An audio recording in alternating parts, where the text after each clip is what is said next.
How's it going, everyone? Welcome back to Monitor Comics, the channel where we create comics and manga. If this is your first time stopping by my YouTube channel, then I hope you can check out some of my other videos after you are finished watching this one. For those of you new around here, I'm a published manga artist with the company Saturday AM. Saturday AM is the world's most diverse manga brand with over 100 magazine issues. You can purchase physical Saturday AM manga volumes in stores like Barnes & Noble, Right Stuf Anime, Books A Million, and Waterstones right now using the links in my description.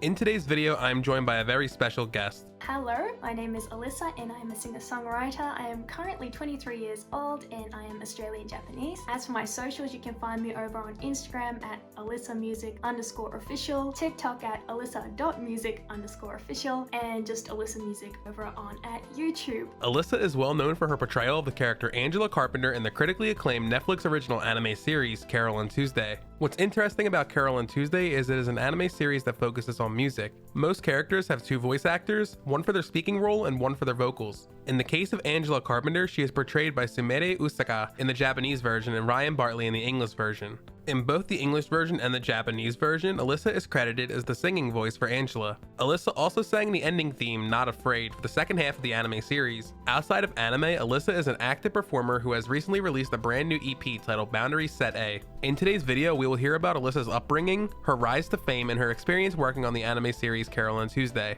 Carole Tuesday is a 24-episode anime television series directed by Shinichiro Watanabe. Watanabe is famous for directing legendary anime series like Cowboy Bebop, Samurai Champloo, and Space Dandy. Carole Tuesday was animated by Studio Bones in commemoration of Studio Bones' 20th anniversary and the 10th anniversary of the record label Flying Dog. Studio Bones is an iconic animation studio known for creating works like My Hero Academia, Noragami, Soul Eater, Fullmetal Alchemist, Mob Psycho 100, and Bungo Stray Dogs. The record label Flying Dog were producers for anime series like Batum, Kakegurui, Domestic Girlfriend, Panty and Stocking, The Ancient Magnus Bride, and Excel World. Some of Flying Dog's most notable artists include Nao Toyama, Nano, and Mayan. Carole Tuesday aired from April 11, 2019 to October 3, 2019. A manga adaptation of Carole Tuesday was serialized in the manga magazine Young Ace from May 2019 to July 2020. Carole Tuesday follows Tuesday Simmons, a teenager who runs away from her affluent lifestyle as the daughter of a politician and makes her way to Alba City to pursue her dream of becoming a musician. She crosses paths with Carol Stanley, an orphan refugee and aspiring pianist. Carole Tuesday decide to team up as a singer-songwriter duo and work towards their dreams of becoming professional recording artists. To start, can you tell us how you first got involved with the anime Carole Tuesday? Was there an audition process? Great question. I think what happened was that there was kind of just a submit your application type of situation for the anime. They were looking for international, like English speaking singers, I guess. And I believe my manager kind of sent in things I'd done so far, maybe some songs that I'd written, and honestly I kind of knew about it but also didn't expect a whole lot because it sounded like this huge deal. It was like a Netflix thing. I was like, okay, I mean it's a cool experience I guess, but I doubt I'm gonna hear back. Anywho, a couple of months passed and I was like, okay, yeah, it's not happening. And then next minute I hear that I'm being considered for one of the characters, and I think at this point they weren't sure which character. I know they were talking about it was going to be either Carole Tuesday or this other character called Angela, and I didn't really know who Angela was at the time, but they were like, yeah, she's like the evil girl, she's like the rival. And I was like, oh, that sounds exciting. Yeah, when they finally announced it, I was very excited, to be honest, to be cast as Angela, because in most of my experience performing in like school productions and just amateur theatre shows, I was always kind of like the damsel in distress type of characters, and I just thought it was really fun to be the opposite of that this time. Since Carole Tuesday was your first voice role in an anime series, are you interested in providing your vocals for other anime series or video games in the future? Yeah, for sure. If you'll have me, that'd be great. I don't know if I could do anything apart from like singing though, because I do have an Australian accent and I don't know if they'll cast me in a speaking role per se. I've been told my Australian accent isn't particularly thick, but I mean, if you're into it, let me know, call me, I'm there. I'm sure working on set must have been amazing. The series was written and directed by the legendary Shinichiro Watanabe after all. Also, Carole Tuesday had amazing vocal talent like Selena Ann, Nye, Marker Starling, Jessica Kapov, Thundercat, and Denzel Curry. The English dub casting was also stacked with talents like Ray Chase, Christina V, and Zach Aguilar. Could you tell us what it was like working on set, and did you have any favorite memories? Yeah, Carole Tuesday was really fun to work on. It was like one of the biggest projects that I've been a part of. So that in itself was quite exciting. And I was flown in from Atlanta every time like we're recording, and Selena was there. I think it was my first time meeting other singer-songwriters, which was really cool. And they were super sweet as well. One of my favorite memories is when we were all singing Mother for the final song. And I don't know if you guys have seen this scene, but everyone's kind of stomping and clapping. And for that, we were literally just all in like this huge recording space, and like all of the staff, and I think my manager and like all these staff were just like crowded in this room, just stomping and clapping along to Mother. And it was just like a very wholesome moment. It was like, I just felt the unity in the room. And yeah, that was great fun because it's such like a anthem song, you know. Was singing as Angela Carpenter any different than singing as yourself? Yes, I think so. I think because her songs are so very diverse, really pop songs, very big songs, I think bigger songs than I probably have written for myself. It was definitely a challenge, especially songs like Light a Fire and Move Mountains. The range on those songs, just very high notes and very low notes, a lot of power songs. All I Want was very fun to sing actually, because I was told to embody this very kind of cutesy, kawaii vibe that I don't generally do for my own songs. However, it felt like I was playing a character and kind of getting me back into, you know, how I felt performing on stage and theater, and that was actually super fun. Would do again.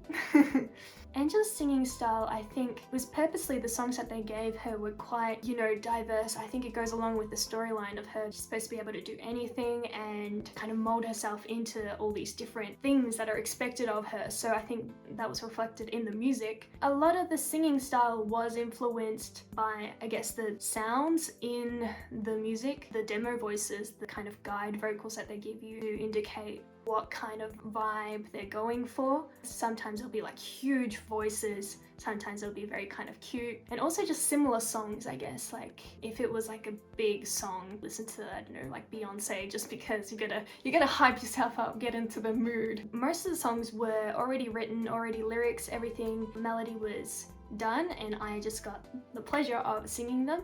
There was one song by Dan in which the actual melody was written and the track was done, but they're Japanese, so they wanted to see if I could write something that would go along with what they wanted the song to say. So one song called Endless, written by Dan, I did get the chance to write the lyrics for. And so basically they had given the rough melody, and also it sounded to me in the demo vocals that they were kind of like murmurs of English, but like it wasn't English, it was kind of a gibberish that sounded like English. So for me it was really fun to kind of pick out things that sounded like English words and turn that into part of the story. Because what happened was they sent me a very brief kind of synopsis of what was happening and what was going on in Angela's life at that time, and what was happening with her mum and how she felt. And so that is how I came up with the lyrics for Endless.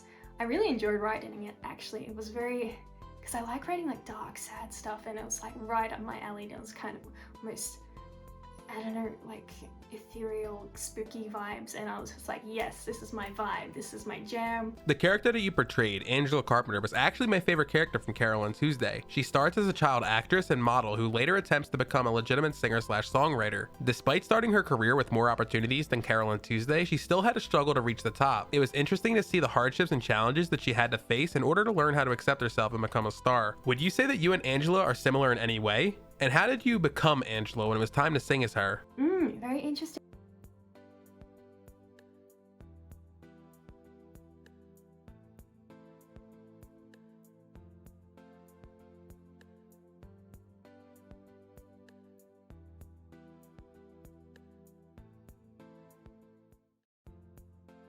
But at the same time, I did have a parent as a manager. That's about as similar as it was, because my father's really supportive of what I'm doing with my music and things.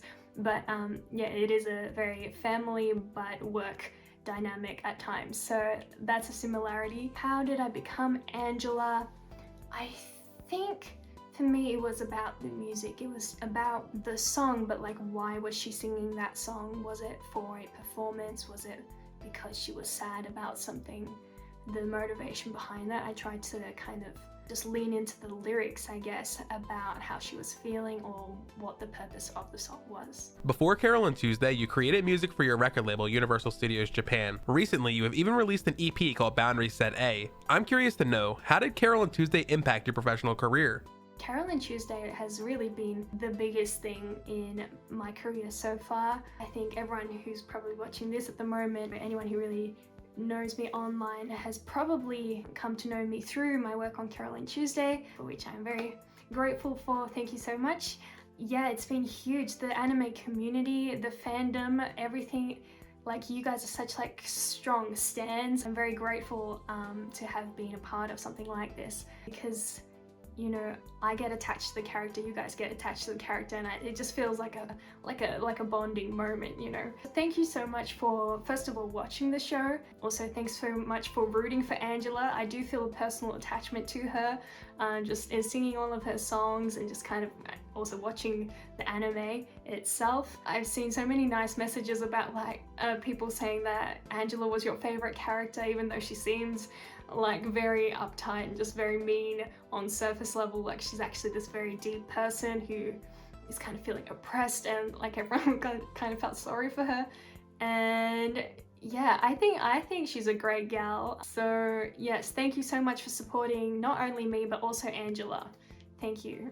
Nobody is born a master of their craft. Everyone starts out as a beginner and works their way up. The creators that you look up to began as kids with a dream. Every professional has their own story that allowed them to get to where they are today. Alisa, can you tell us a little bit about your childhood? My dad is Japanese, my mum is Australian. I myself was actually born in England, so I was brought up in Japan until I was, I think, 8-9 years old, and then we moved to Australia, and I've basically been here ever since. You know, went to primary school, high school, university, all that. Like art, singing is a form of self-expression. From a young age, did you always want to be a singer/songwriter? I wish I could say like, yes, it's always been my dream, it's been my passion forever. But honestly, it's something I kind of just got into after high school. I'd always been into musicals and doing school productions and like community theatre shows. I was in the choir at school, so music was always a part of my life, but I don't think there was ever a moment where I was like, yes, I want to be a singer-songwriter. This was something that happened right after high school for me. I was having dinner with my dad's friend, who happens to be a film and drama director in Japan. He had happened to see my high school production of Beauty and the Beast, in which I was singing, and he was like, hey, have you ever tried writing music? So that was kind of the beginning for me. It was kind of like, oh, well, I haven't, but maybe I should give it a go. So I wrote 2 songs that night on my iPhone. I had just received my first ever like official phone, so I was really excited, and I kind of just sat down and was playing around with the smart keyboard, and yeah, I wrote 2 songs. So that was the beginning. Inspiration can come from anywhere at any time. For example, books, movies, and music are known to have the power to evoke emotions. In my opinion, the best creators are the biggest fans. From a young age, I have been inspired by stories that made me feel a certain type of way. I'm curious, what inspired you to create music? I didn't grow up in a very musical family, which is probably kind of weird. You know, I used to dance, and I went to dance classes, so I'd hear, you know, music from my dance classes, as well as music from my choir. I used to listen to a lot of Disney music, or like there was some Hannah Montana at one point in time because we were singing that for school. Just whatever was on the radio. Although one thing that does stick in my memory is Taylor Swift, I think. We used to dance to her a lot at school. Love Story. That was like the peak of my dance career at lunchtimes at schools. I really like Sasha Sloan and Lizzie McAlpine. They do some really cool music that speaks to the emotional side of me. It's like, yes, relatable. When it comes to pursuing a career in the arts, it is no secret that it is difficult to financially support yourself. Many parents, including my own, push me to pursue a more stable career like becoming a doctor, lawyer, or an engineer. In your case, Alisa, were your friends and family supportive of your decision to pursue music?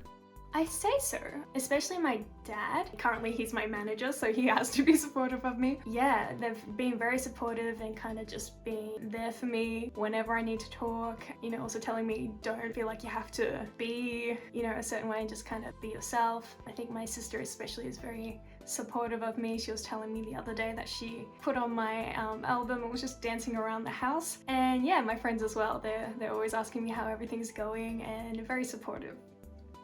which is great. I appreciate that. This is probably advice that still I could use.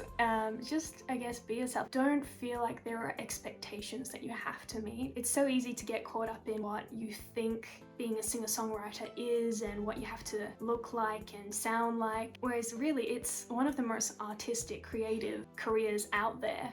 I think it gives you all the more reason to just be yourself. You don't really have to put on a front of, being really dramatic or like crazy creative person, which I think I often kind of feel myself thinking. I'm like, oh, I've got to be more, spontaneous and this and that. But I think just becoming comfortable with yourself and your thoughts and just translating that into music. Breaking into any industry can be challenging, discouraging, and confusing.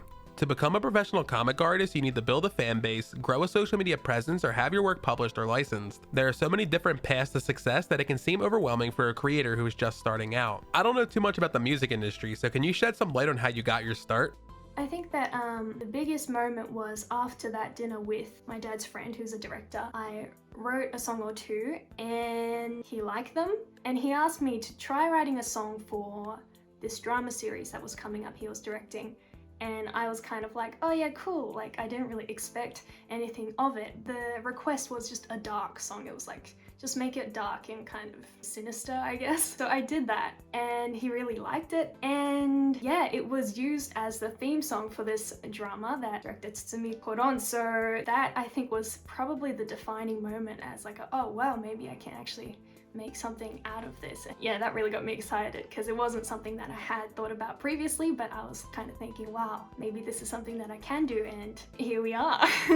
I think because my career did start so kind of abruptly out of nowhere, I'm still kind of trying to find my feet, where I am, who I am, what I want to say, what kind of music I even like to sing. I think if you listen to some of my earlier stuff, it's even more scattered than what I'm putting out at the moment. Yeah, so right now I'm, you can probably see my guitar in the background. I've been trying to develop my skills actually as a singer-songwriter, being able to accompany myself. I practice singing most days just because I feel like, there's still a long way for me to go, and I would love to be able to just kind of pick up a guitar and just like write a song. And that's what I'm working towards at the moment. Yeah, I practice, guys. In the world of comics and manga, it is common for aspiring creators to pursue working with publishing companies. Publishers offer many benefits such as promotion, editing, and distribution. In the music world, record labels are companies that market recorded music and corresponding videos. They engage in new artist recruitment and development, music publishing, and copyright enforcement. Alisa, are you currently signed to a record label? Yes, so currently I am signed with Universal Music Japan, and we've just put out my first ever EP, which came out I think July of this year, which is 2021. I think if you have passion, the dedication to put yourself out there, I think it's totally doable in this current day and age. The social media is so important. So if you're on TikTok, if you're on YouTube, if you're really proactively putting yourself out there and your music out there, I think anything is possible. I mean, there are so many people who have done that. With any profession or hobby, you are bound to run into challenges. With every failed project, we grow as creators. What kind of challenges have you encountered as a musical artist? I mean, nothing really major. I think it's probably something that a lot of, aspiring anything's really come across, but there's just a lot of, oh, am I good enough to be here? What am I doing? I don't know what I'm doing. I feel like I have to be so much more than I am right now. Probably pretty normal, so probably just suck it up and just deal with it. But yeah, no, I feel better about it when I'm, proactively working on things like playing the guitar or trying to become better at singing. So yeah, other than that, honestly, it's just been really exciting. So many kind of random opportunities that have come out of nowhere. To become a successful comic or manga artist, it isn't enough to just produce a comic and publish it online. In this day and age, you need to grow a fan base using social media. Artists have to be promoting their work on Instagram, Twitter, YouTube, TikTok, and Reddit. Does social media play a similar role for independent singers/songwriters? Yeah, I'd say important, at least for me, because I can't, produce my own tracks or know anything really when it comes to mastering or all that kind of technical aspect of things. So there are people out there who love doing that, and teamwork makes the dream work. So social media is great for kind of networking like that, and also just growing your audience, which is, if you want people to listen to your music, I think you need an audience. So social media is great for that. Getting started can be one of the hardest parts about breaking into any industry. In the case of manga, I always see quote-unquote aspiring comic artists who never create any actual pages. These artists think that their art and storytelling abilities have to be perfect before they are allowed to create their first project. Many times, perfectionists like this often get stuck in their heads and never end up creating anything. When it comes to breaking into the music industry, what advice do you have for amateur singers/songwriters? I think maybe just biting the bullet, just doing it. Like, I think it's so scary to, get out there and start performing or start putting videos out there for people to hear. I feel that a lot still, and probably, I don't know, maybe I will feel that way forever, but really you do have to start somewhere. I heard a really cool thing once, actually. I think it was about, even if it's only at 70% of how proud you are of the final project, just put it out there. And next time your 70% is going to be higher than that first 70%. So you're just going to progressively keep getting better and better at it, which I hope is true, because that's what I'm trying to do. Honestly, there are so many videos out there, I think, of me that I'm really not comfortable with, but looking back, I can probably say that, oh hey, I've gotten better, and I hope that I will continue to be able to look back and feel like I've progressed. So yeah, just do it. Just do it, Nike. A genre is a category of artistic composition, as in music or literature, characterized by similarities in form, style, or subject matter. What genre would you categorize your music as? I've been told it's bedroom pop because it's predominantly made here in this lovely space, my bedroom. Yeah, bedroom pop. Otherwise, I don't know, I do like to dabble in various things, but I don't know like exactly what genre it is. I think it leans towards pop most of the time. Some kind of have more of an R&B feel. I like ballads as well, ballad-y vibes are cool. I like jazz. There's a song called Done With You that I've put out like forever ago, which is kind of like sultry, jazzy vibes. But yeah, mostly pop. Every art form has a creative process. What is your creative process for creating music? Good question. I feel like in the beginning I really didn't have any idea what I was doing. I think there was one point where I met a producer in Japan and he was like, yes, so what's your process? Tell me all about it. And I was like, I don't know, I don't think I have a process. But now looking back, I think most of my songwriting comes from lyrics. I like to kind of jot down just thoughts and lines during random moments in my life, maybe like while I'm walking or, just sitting, having breakfast. So I'll write those down and they kind of accumulate. Then I'll kind of just try to shift the lines around to form, I guess, chunks. And then I start figuring out a melody, and sometimes there'll be someone else who's coming up with chords, or sometimes I'll come up with some chords myself just on keyboard or hopefully guitar soon. If we're going with the song, it kind of gets produced by amazing producers. And sometimes we do collaborate. There was a few songs in my first EP, Boundary Set A, which were written collaboratively, one with Jake Stern and another with Sean. Sometimes we'll kind of look at my lyrics together and then they'll come up with melody and trying to shift things around. So yeah, that's how I come up with my songs. In the creative fields, it is common for creators to experience burnout and writer's block. Burnout is a form of exhaustion caused by constantly feeling swamped. It is a result of excessive and prolonged emotional, physical, and mental stress. In many cases, burnout is related to one's job or hobby. Art block, creative block, or writer's block is a crippling lack of inspiration. A quote-unquote block describes a period of time when an artist has no ideas for new work. As a professional singer, do you ever experience art block or burnout? And if so, how do you work through it?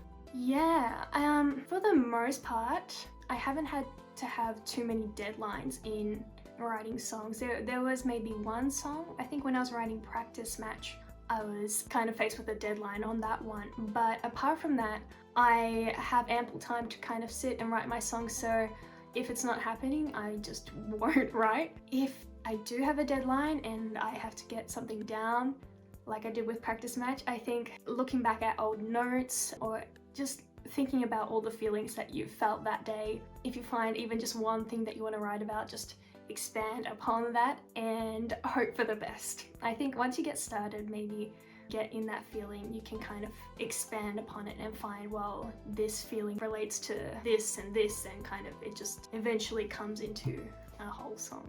I'm sure it must be nerve-wracking to perform on stage. Could you tell us about your first live performance and what that felt like? The few performances that I've actually had. I have a lot more experience actually from when I used to do dance classes and I was performing on stage then. But yeah, sometimes I guess you'll see people that you know in the crowd, which actually makes it more difficult to sing. I think I'd rather just like sing to a room full of strangers. I think I'm trying to embody like just be a star. I can't help it, I was always meant to be a star. I'm a star. Especially for all the Carole Tuesday stuff, I was just trying to embody the character of Angela while singing. I think my first ever live experience was when I was asked to perform the song Walls, which was the song that I wrote for the very first Japanese TV drama theme song. And yeah, it was like an event for the drama production, and I was wearing super high heels, and I think for the most time I was just thinking, Alisa, don't trip over. That was the whole shebang, because I had to start with my eyes closed. The director wanted me to start with my eyes closed, and I was just thinking, Alisa, don't stuff this up, don't fall over. That was what I was thinking, yes. On your Instagram account, you mentioned that you went to Ultra Japan and attended Steve Aoki's meet and greet. Could you tell us how you ended up performing on stage that day? Oh my god, this is one of the most bizarre experiences in my life. When I sung for the anime Carole Tuesday, I was cast in the role of Angela, who gets to sing this really cool song, like it's like EDM vibes, and it's produced by Steve Aoki. I was following Steve Aoki on Instagram, and I saw a post saying, hey, I'm in Japan, like I'm gonna be at this cafe doing a meet and greet, come say hi. And I was like, oh, cool, I've made a song with this guy, I'd love to meet him. Maybe he might even like recognize me if I say like I sung this song from Carole Tuesday. And so I went with my friend and we were just lining up. I think we lined up for like 2.5 hours or something. And it was like, very exciting. We got to choose our little juices that they were serving at the cafe, and we're like, oh my god, we're almost at the front of the line. It was like, oh, fangirling moment. And we finally get there and music is playing, and I'm talking to Steve like, hey, I'm that chick who sings, the song that you wrote for Carole Tuesday. And he was like, what? That's crazy. Like, and he remembered. I was like, oh my god, this is happening. And I thought it was just gonna end with that, but he was like, hey, like, what are you doing later? I was like, not much. Yeah, I was just being a complete weirdo. Anyway, so he was like, yeah, wait, like, there's this thing later, do you want to come and perform the song? I was like, oh, look, I don't know what my manager's gonna say, I don't know what the, adults are gonna be like, and thank you, but I probably shouldn't. I don't even like remember the lyrics still at this point. I'm like, just freaking out. And he was like, no, it'll be fine, we can just, do it, it'll be fine. And so I think I was kind of just like, yeah, cool. Not even knowing what this event was. Honestly, I think I thought it was some sort of after party. I thought he was just like doing a gig, which in hindsight was a really stupid thought, because he gets me into contact with his manager and like we're figuring out where to go. And so I'm in the taxi just following directions to this place that I'm supposedly performing at. And my friend's looking up the address, I'm looking up the lyrics and trying to just remember how the song goes, because like I've never performed it live before. And we get there and it's like Ultra Japan 2019. It's like this huge festival, and I'm like, well, I'm just wearing casual clothes. It's crazy. I'm like, what am I gonna wear? What is happening? So we get there, find his manager, take him backstage, like DJ Snake is there, like all these famous people are just like walking around. Steve was honestly amazing. He made me feel so comfortable even that we just met. Yeah, it was just crazy. It's still crazy to think about now, but and afterwards we went to an actual after party where he was DJing again, and he called me up to sing again. So that was really exciting night of my life. I think it was all just a blur, but that's how I ended up on stage at Ultra Japan. I want to take this moment to thank Alisa for taking the time out of her busy schedule to talk with us today. As an anime fan, it is super surreal to talk to someone who has worked on such a special series. As I mentioned before, Carole Tuesday is one of my all-time favorite anime series, and in that series, Angela Carpenter has always been my favorite character. Her songs Moving Mountains, Light a Fire, Not Afraid, and Endless live in my head rent-free. I am incredibly grateful to have had this opportunity to interview the woman behind this amazing character. Thank you, Alisa and Universal Studios Japan, for giving me this opportunity. Alisa, can you please tell my audience where they can support you and your music? I also want to give a special thank you to all my patrons for making this video possible. Thank you so much. Thank you. I appreciate that. Yes, so my YouTube is at Alisa Music TikTok is at alisa.music_official, and my Instagram is alisamusic_official. A little bit confusing, but I would really love for you guys to check them out. I really appreciate it. Alrighty, so thank you so much for sticking around, listening to me answer these questions. I really appreciate all the support that you guys have been giving me on all the social media and also on my EP, Boundary Set A. If you haven't checked it out, please go check it out. I would love for you to have a listen. And don't forget to like, I'm gonna say that again. Don't forget to like, subscribe, and comment. I got that wrong. Don't forget to like, comment, and subscribe. Thank you so much. Bye.